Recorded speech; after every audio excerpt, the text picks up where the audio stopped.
Hi. Hello. నమస్తే అందరికీ. Welcome to my channel. ఇప్పుడు మనం చెప్పుకోబోతున్న స్టోరీ 'మనసా పలకవే' ఎపిసోడ్ 81. పెళ్లి కూతురు బట్టల్లో, మెడలో తాళితో సిద్ధూ వెంట వస్తున్న సాహిత్యని చూడగానే షాక్ అయిపోయారు త్రివేణి, నారాయణ గారు. ఇక వాళ్ళిద్దరిని అలా చూడగానే హిత ఆనందానికైతే అవధులు లేకుండా పోయాయి. సంతోషంగా అన్నయ్య, వదినని చూస్తూ ఉంది హిత. సాహిత్య కాస్త బెదురుగానే సిద్ధు చెయ్యి పట్టుకొని బైక్ దిగి నడుస్తూ ఉంటే, చేసిన బీభత్సం అంతా చేసేసి ఇప్పుడు భయపడుతున్నావేంటే? నువ్వనుకున్నదే కదా జరిగింది. పైగా ఇక్కడికొచ్చాక భయపడుతున్నావేంటి? అన్నాడు సిద్ధు మెల్లిగా. అప్పుడు భయమనిపించలేదు. ఇప్పుడు భయమనిపిస్తుంది సిద్ధూ అని సిద్ధు చెయ్యి గట్టిగా పట్టుకుంది సాహిత్య. నీ దగ్గర మామూలు వేషాలు లేవే. శానా ఉన్నాయి. చూపిస్తా పద నీకు తర్వాత నీ సంగతి ఇలా కాదే. ఖచ్చితంగా చెప్తాను. నువ్వు చేసిన వాటికి బదులు చెప్పకపోతే నేను సిద్ధునే కాదు అని ఇప్పుడే టెన్షన్ పెంచేశాడు సిద్ధు సాహిత్య మనసులో. నువ్వేం చెప్పవులే నాకు తెలుసు. నా సిద్ధు మంచోడు అని సిద్ధుని కూల్ చేయాలని ప్రయత్నించింది పాప. నువ్వెంత ఐస్ పెట్టినా నేను కరగను కానీ మూసుకొని పదవే అని సాహిత్యాన్ని తీసుకెళ్లి సిద్ధు తల్లిదండ్రుల ముందు నిల్చున్నాడు. త్రివేణి గారు సిద్ధుని చూడడంతో సాహిత్యాన్ని పెళ్లి చేసుకున్నానమ్మా.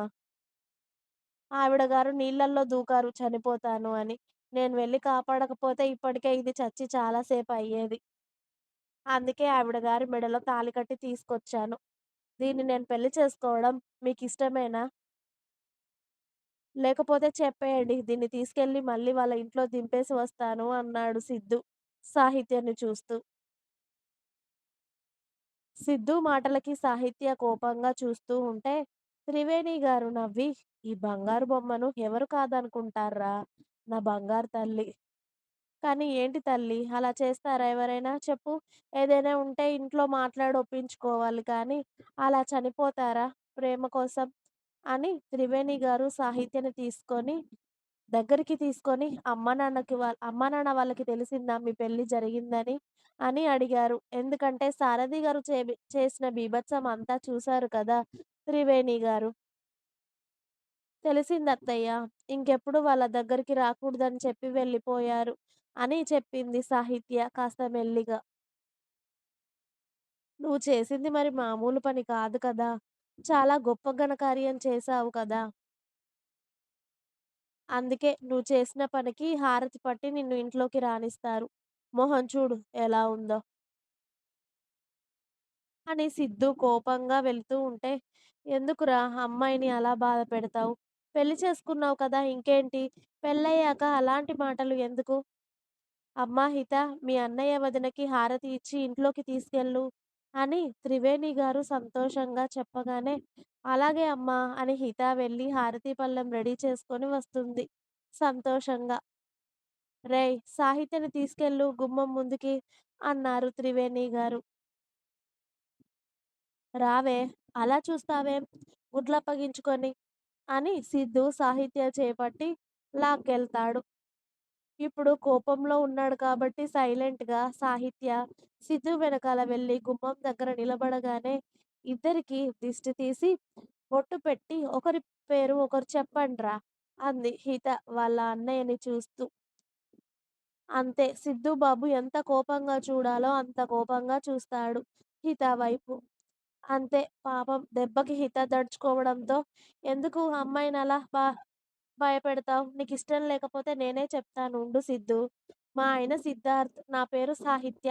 నేను మా ఆయనతో వచ్చాను" అని చెప్తుంది సాహిత్య చాలా సంతోషంగా. "సూపర్ వదినా" అంది హిత.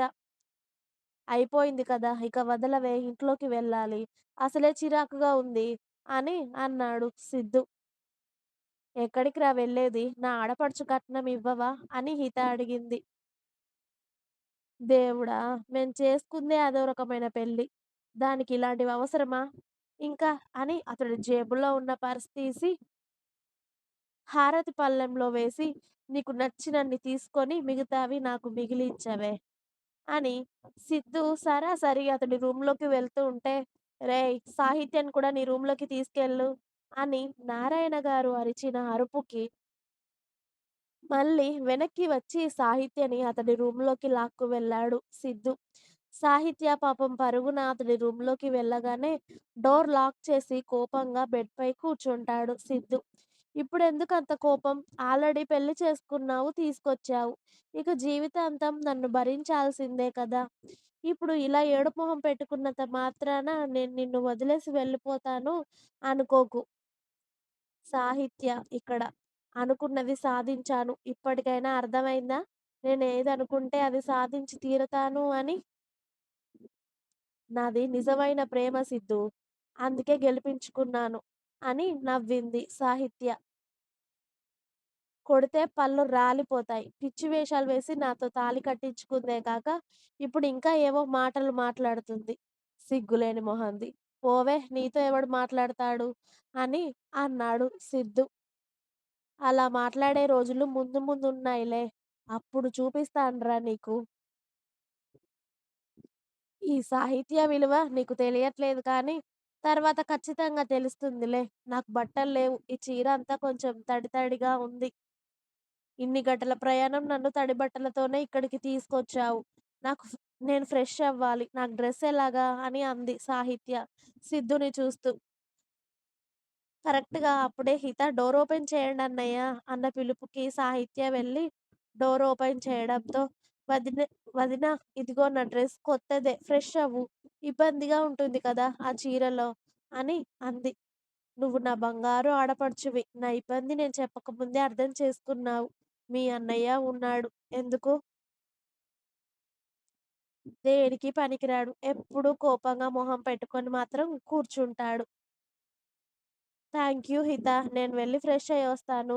నిజంగానే చిరాకుగా ఉంది అని సాహిత్య వాష్‌రూమ్‌లోకి వెళ్ళడంతో, బయటికి వెళ్దాం పద హిత అన్నాడు సిద్ధు. ఎక్కడికన్నయ్య? అంది హిత.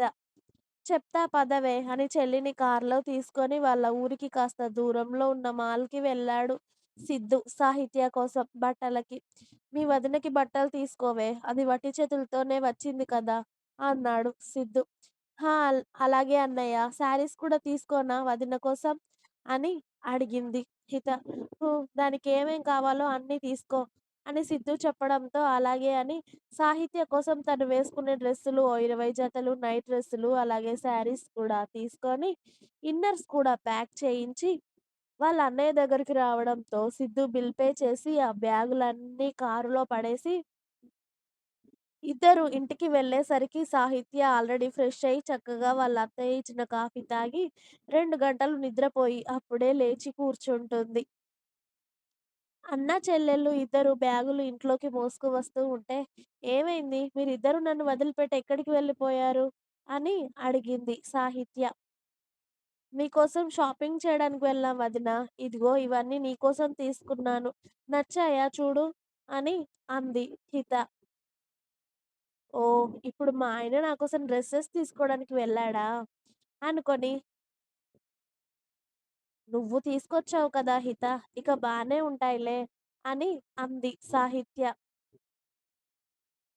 "ఇవన్నీ ఇలా బ్యాగుల్లో ఎందుకొదినా? ఇలా రా వార్డ్‌రోబ్‌లో పెడదాం" అని సాహిత్యని తీసుకొని వెళ్ళి, సిద్ధు పక్కన వార్డ్‌రోబ్‌లో సాహిత్య బట్టలన్నీ నీట్‌గా వదిన, ఆడపడుచులు ఇద్దరూ సర్దుతారు. అప్పుడే సిద్ధు కూడా వచ్చి ఫ్రెష్ అయ్యి వచ్చి, "హిత ఒక కాఫీ తీసుకురావే నాకు కూడా" అన్నాడు. ఇక వాళ్ళిద్దరి పని అయిపోవడంతో "నేను పెడతాలే కాఫీ. నా కిచెన్ ఎక్కడుందో చూపిద్దువు గాని పద హిత" అని హితని తీసుకొని కిచెన్‌లోకి వెళ్తుంది సాహిత్య. త్రివేణి గారు అక్కడే ఉండి, "అయ్యో! నీకెందుకమ్మా శ్రమ నేను పెడతానులే" అన్నారు. "మొదటిసారి మా ఆయన కోసం పెట్టాలి అనుకుంటున్నానత్తయ్య.